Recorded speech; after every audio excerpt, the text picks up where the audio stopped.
According to the Center for Disease Control and Prevention, in 1992, 1 in 150 children were born with an autism spectrum disorder. In 1996, that number had grown to 1 in 125. In 1998, 1 in 110.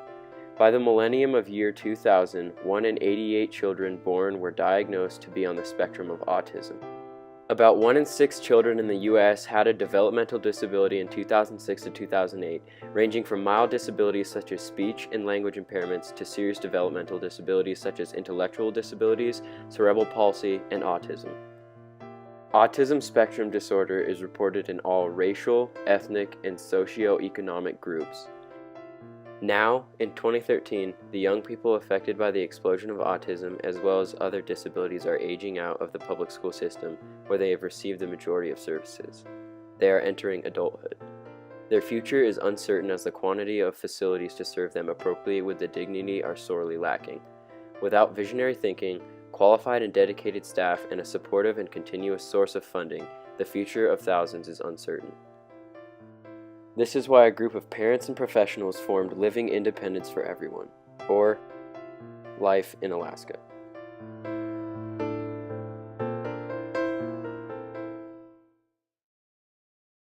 Tell us the Chandler story. So far back. Well, Chandler has autism. He's 16 years old right now, and we're looking at transitioning into adulthood. And within our community, there's day services available, but there's really nothing overnight for the most part. There's very limited opportunities, and yes, all of that includes activities that he really isn't interested in doing. Mm-hmm. And so there's really very little available for him as an adult too. Oh, definitely. Where he could live. Mm-hmm. Without us. And he is nonverbal, so that always complicates the picture too, as far as where he can live. You know, the adults that are with him need to be familiar with the communication device because he doesn't initiate with the autism aspect of his particular type, and he has seizures, so that puts a medical point to his care too. So not everybody wants to have to deal with the seizures. Yeah, well, quality care overnight is huge. Right. So, and I just think Life in Alaska, even though it is remote, I think that it's going to be a safe environment, and medical care is available within a half hour.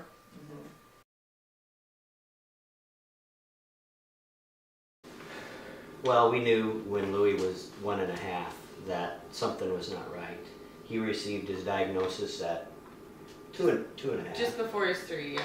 Just before he was 3, and started early intervention services then.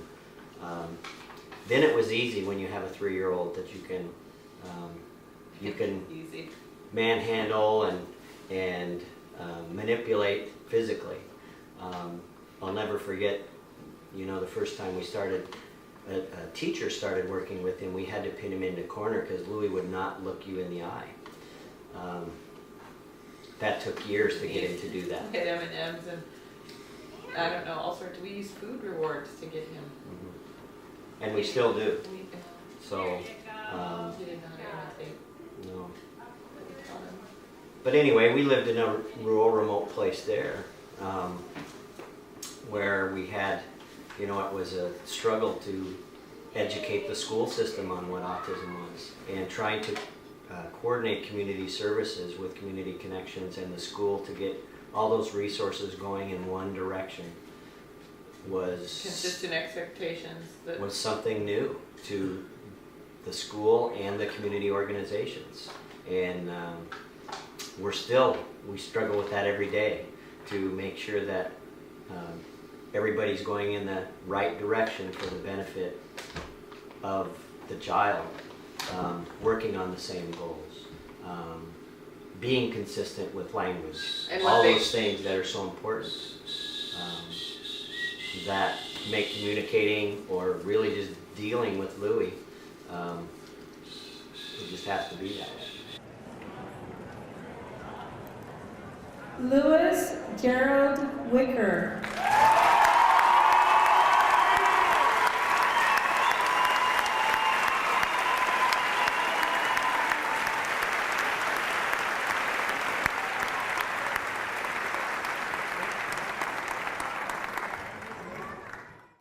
On May 27th, 2012, at the Ketchikan High School graduation ceremony, my brother Jeff and I walked with Louis. He received a certificate of completion.